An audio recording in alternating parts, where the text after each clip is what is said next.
ఈ రోజు వైఎస్ఆర్ కాంగ్రెస్ పార్టీ ప్రతి కార్యకర్త ఒకటే అడుగుతా ఉన్నాం.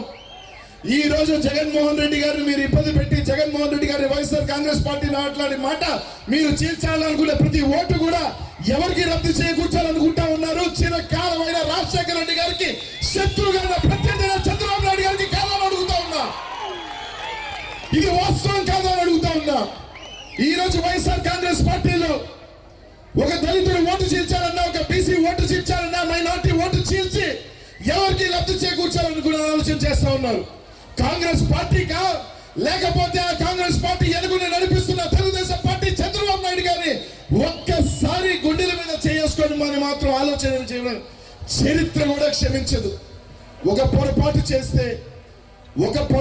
చేస్తే చరిత్ర కూడా చరిత్ర పుటల్లో మాయని మచ్చగా మిగిలిపోతుందేమో అన్న ఒక భయం ఈ రోజు రాజశేఖర రెడ్డిగా అభిమానించే ప్రతి గుండె చప్పుడు కూడా ఈ రోజు అందరం కూడా బాధపడుతూ ఉన్నాం. ఆలోచన చెయ్యమని మాత్రం ఈ రాష్ట్రంలో ఉన్న ప్రతి వైఎస్ఆర్ కాంగ్రెస్ పార్టీ రాజశేఖర రెడ్డి అభిమానించే ప్రతి గుండె కూడా మా సోదరుని అడుగుతా ఉన్నాం.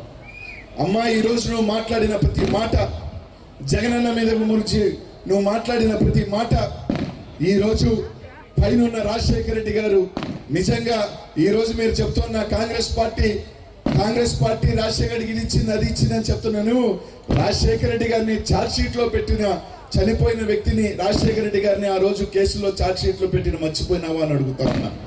ఈరోజు అధికారాలు ఉంటాయి పోతాయి, అధికారాలు వస్తాయి పోతాయి, కానీ చరిత్రలో మాత్రం చేసిన మచ్చ పొరపాటు మాత్రం మిగిల్చుకోవద్దు తల్లి అని చెప్పి ఈ రోజు వైఎస్ఆర్ కాంగ్రెస్ పార్టీ కాదు, రాజశేఖర రెడ్డి గారి గుండె చప్పుడుగా, రాజశేఖర రెడ్డి గారిని దేవుడిగా భావించి, రాజశేఖర రెడ్డి గారి ప్రతి కుటుంబంలో ప్రతి ఇంట్లో కూడా తమ బిడ్డ కూడా ప్రతి ఒక్కరు కూడా మా బిడ్డలుగా, మా అన్నగా, మా అక్కగా భావించే ప్రతి ఒక్క రాజశేఖర రెడ్డి గారి కుటుంబం కూడా ఈరోజు బాధపడుతుందని చెప్పి ఈరోజు మీ అందరికీ కూడా తెలియజేస్తా ఉన్నా.